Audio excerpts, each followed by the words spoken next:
Hey everybody, it's me, Angel Benton, and it is time for another edition of Angel Sudsy Recap, where we delve into the world of daytime television and we do a few reality shows on the side. And one of those reality shows that we're doing is The Real Housewives of Orange County.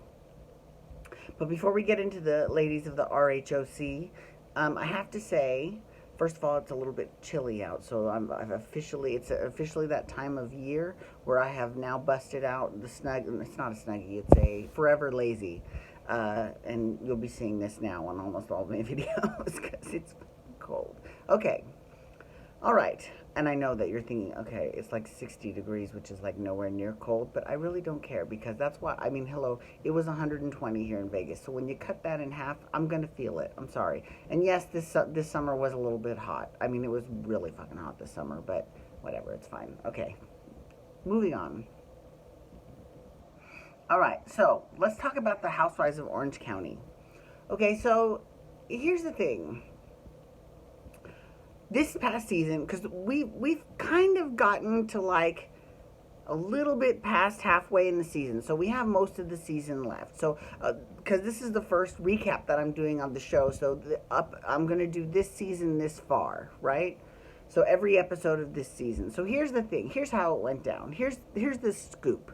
Okay, in terms of NGS, remember I talked about that last year with Kelly Dodd, New Girl Syndrome, right? How everyone always feels they've got to come and make a big splash, and usually ends up fighting with everyone, and that's how, because it happens on a lot of the housewife shows, right? Peggy Sulahian, it hasn't actually happened with her, and believe it or not, I actually really like her. I really do. I like her and Deco, but having said that, I'm going to say this.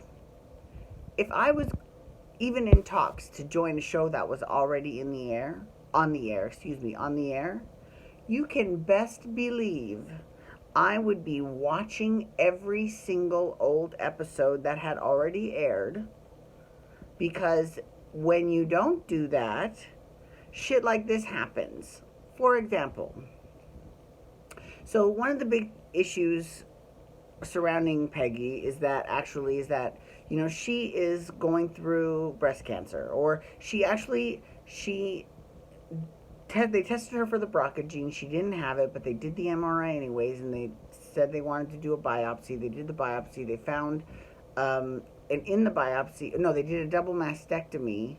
No. They did the biopsy and they found 3 millimeters of cancer. So she got a double mastectomy preventively, right? So she had cancer in her cells that initially didn't come up. But I mean, first of all, I don't know anything about breast cancer. But if you don't have the BRCA gene, that doesn't necessarily mean you're not going to get breast cancer, right? Fill me in on this, people, because I'm not quite sure. But so just because she didn't test positive for the BRCA gene, that doesn't mean she can't get breast cancer, right? So, but here's the thing. The whole thing with Brooks's cancer like 2 seasons ago, that was like a really big deal for all these ladies. And so anytime the C word is mentioned, it's kind of a big deal to them. So if I was Peggy, I would have watched the show and I would have seen that and I would have been like, okay. Because she's like, why do they all care? Do you not know who you're talking to? Obviously not. Because if you did, you would know that they, especially Detective Megan King Abens, God bless her. I love her. She cracks me up, though. She really is funny.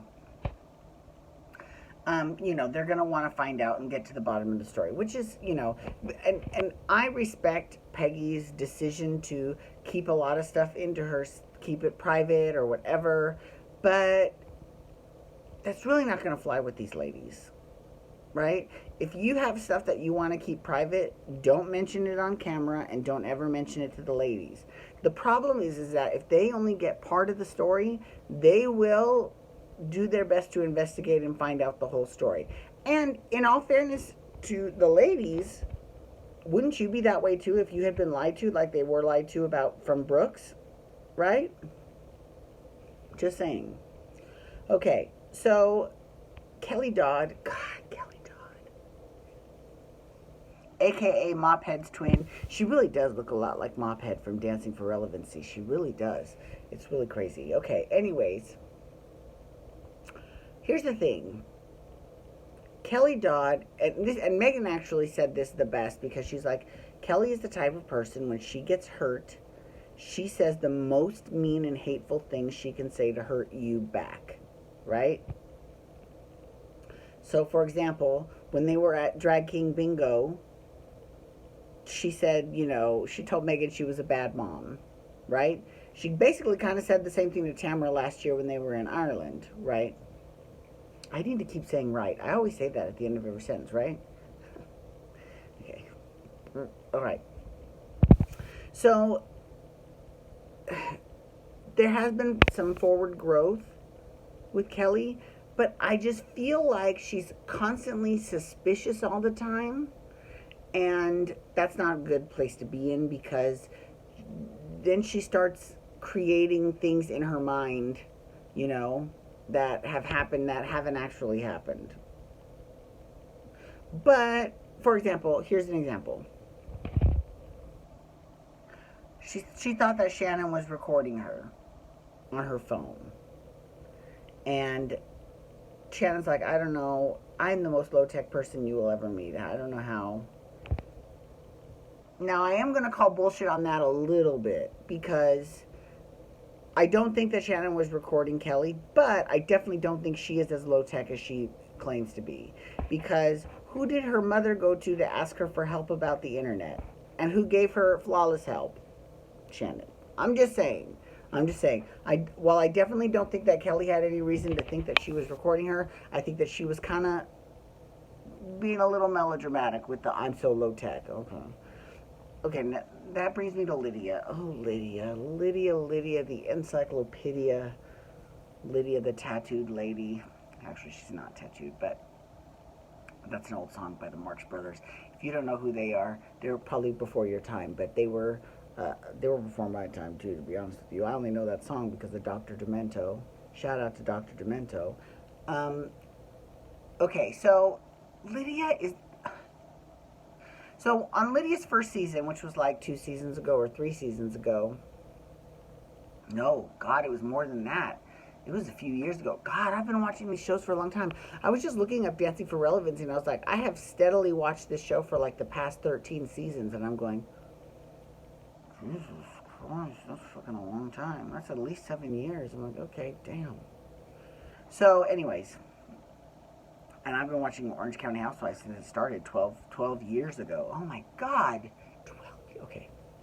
So, here's the thing about Lydia. On her first season, the one she was on the one time, she didn't strike me as being that bad, actually. I really enjoyed Lydia. I thought she was really refreshing, In fact, I didn't really care too much for her mother, just because, and I'm actually going to stick up for Vicky Gunvalson here. If I was going to someone's house, I would not put my feet on their fucking furniture. In my own house, of course. But if I'm a guest in someone's house, I'm not going to do that unless everyone's doing it and they tell me it's okay. Like, unless I get permission from the host, I'm not going to put my feet on the fucking couch, right? So that was kind of like, that sort of made me a little irritated at Lydia's mother. However, this season Lydia's back, and I feel like the tables have kind of flipped. I love Judy this season. That's her mom. I think that's her name, right? Yeah, her mom's name is Judy, and the other one, Kelly Dodd's mom's name is Bobby. Okay, so anyways, I like Judy this season. Actually, I like her a lot. I think she's fierce. And not just that, but I also love the fact that they are being open about how Lydia came from money and how she's going to be getting a lot of money when her mom dies. But, so, actually, I appreciate that honesty, believe it or not, The problem I have is that, whenever Lydia gets into, first of all, between Lydia and Shannon, I feel like there's a lot of miscommunication because of Lydia's failure to articulate herself correctly, right? So when she says, I need to stop saying right. I really need to stop saying that. So when she says something like, you're just like Vicky when she means to say, your behavior was reminding me a lot of Vicky's behavior. That sets Shannon off. Now, do I think Shannon is always the most calm person? No, I don't. I think I love me some Shannon. And Shannon, let me just say this. So on episode 1, Vicky was like, Lydia is Disneyland all the time. I really don't think Lydia is Disneyland. As someone who worked at Disneyland, let me tell you, Shannon Bedore is Disneyland. Like, she is, like, all those face character girls that you see, like, that is Shannon Bedore. And she's not even from California. I think she's from, like, New Mexico or something. But, like, or she worked on some sort of farm. They lived on some sort of farm. But, she had money. I don't know. Do they have farms in New Mexico? Anyways, here's the thing. I feel like because Lydia doesn't always articulate herself the best, it's a huge source of conflict between her and Shannon. And, she says things and Shannon totally takes them and jumps off the deep end, and then they're fighting.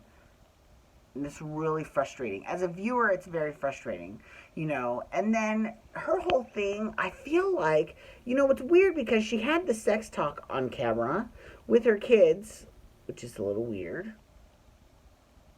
And I think that, it was good that she was like, sex is a good thing, but all of her actions have been very not sex positive, right? Like, for example, the girls dressed up as boys and they went to the drag queen bingo because they were drag kings, right? I thought they all looked cute, especially Shannon. I thought she looked great as Bret Michaels, and Tamara was really in her character as well. Of course, that was the night of the big fight between Kelly and Megan, whatever.